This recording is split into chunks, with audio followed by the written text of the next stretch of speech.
There's a category of triggers your body is reacting to that have nothing to do with what you think of as allergies. They don't show up on allergy tests. They don't get flagged at doctor visits. And they're probably running quietly in the background of every symptom You've been trying to fix individually. Here's what most people do when their body starts misbehaving. They go to a doctor.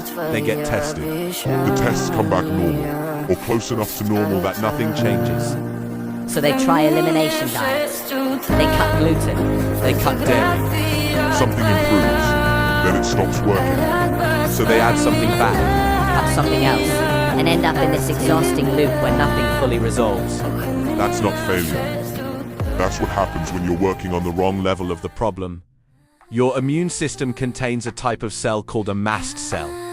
These cells are essentially your body's first responders.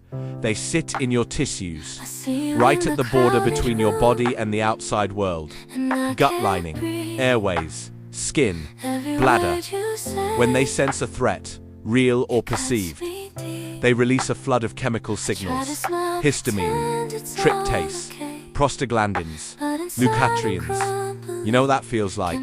Congestion, flushing, gut cramping, brain fog, fatigue, heart racing, bladder urgency.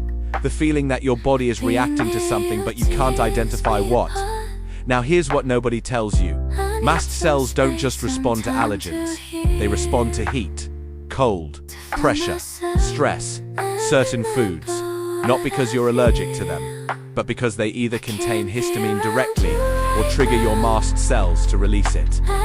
Exercise can do it. Hormonal shifts can do it. Infections can do it. And once the system is primed, once your baseline load is already high, things that never bothered you before start setting it off. This is called the bucket model. Your bucket fills from dozens of small inputs: food, stress, temperature, sleep, hormones. When it overflows, symptoms appear. And because the overflow looks different every time, depending on which tissues are most activated, you end up with what looks like 10 different problems: gut issues, sleep problems, bladder urgency, anxiety, skin reactions, brain fog. Not 10 problems, one system, overflowing in different places. Here's where it gets interesting. This system is genuinely hard to diagnose.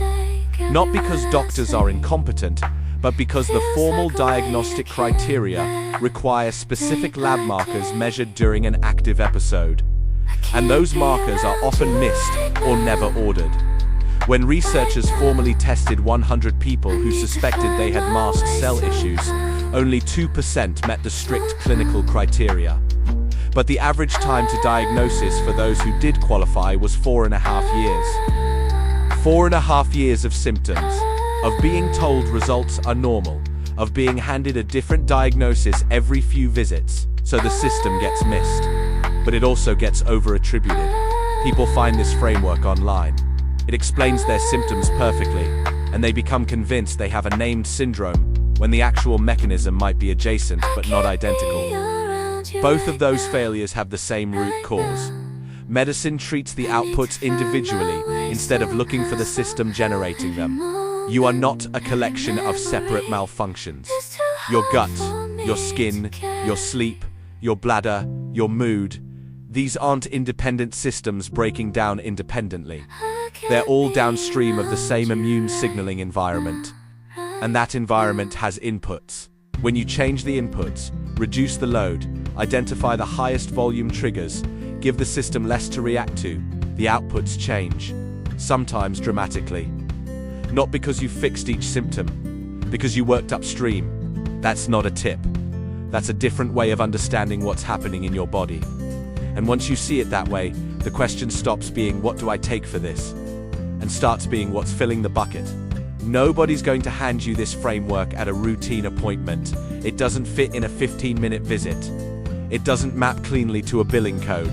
And the testing that would confirm it often isn't ordered unless you're already deep into the specialist system. So most people stay in the loop, treating outputs, wondering why nothing fully resolves. Now you know there's a level above where the advice usually lands. What you do with that is up to you.